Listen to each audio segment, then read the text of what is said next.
நான் என்ன சொல்றேன், இதில வந்து அரச நம்ம குற்றம் சாட்ட முடியாது.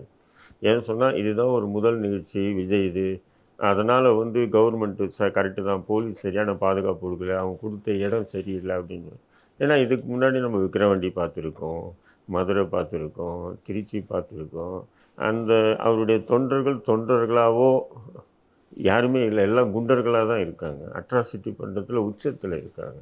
இதுவரையிலும் தமிழக அரசியலில் யாரும் எந்த அரசியல் கட்சியும் சந்திக்காத ஒரு நபர்களா இவனுங்க இருக்கானுங்க.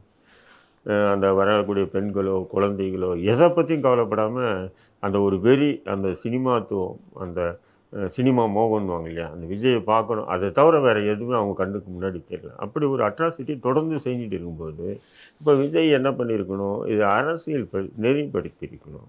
தனக்கு பிறகு 2ஆம், 3ஆம் கட்ட நிர்வாகத்தை உருவாக்கி, அந்த நிர்வாகம் வந்து இப்படி வந்து கட்டுக்கோப்பா கொண்டு போகணும். கட்டுக்கோப்பா நம்ம வந்து நமக்கு வரக்கூடிய ரசிகர்கள் நமக்கானவர்கள்.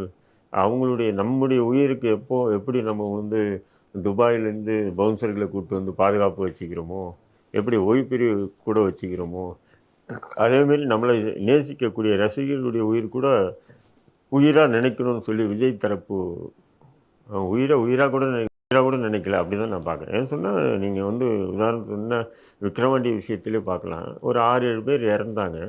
அந்த இறந்ததுக்கு கூட அந்த இடத்துல வந்து அந்த ஸ்பீச்சுக்கு முன்னாடி ஒரு நிமிஷம் மௌன அஞ்சலி செலுத்திட்டு அவருடைய ஸ்பீச் ஆரம்பிச்சிருந்தாருன்னா, கொஞ்சமாச்சும் மனிதாபிமானம் இருக்குன்னு நினைக்கிறேன். சரி, மதுரை மாநாட்டில கூட அந்த 2, 3 பேர் இறந்துட்டாங்க அந்த பேனர் கட்டி. அப்போயாச்சும் வந்து ஒரு 2, 3 நிமிஷம் வந்து அந்த இறந்தவங்களுக்காக இரங்கல் தெரிவிச்சிருந்தாருன்னா, அப்பயாச்சும் அவருடைய மனிதாபிமானம். அவர் கண்ணு முன்னாடியே பவுன்சர்கள் தூக்கி எல்லாரையும் வீசுறானுங்க தொண்டர்கள் எல்லாம்.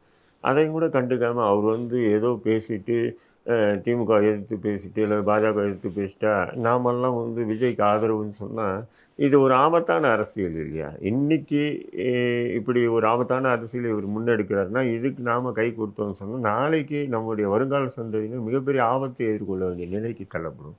இப்ப அதனால தான் நம்ம விஜயை எதிர்க்கிறோம். அப்ப இதே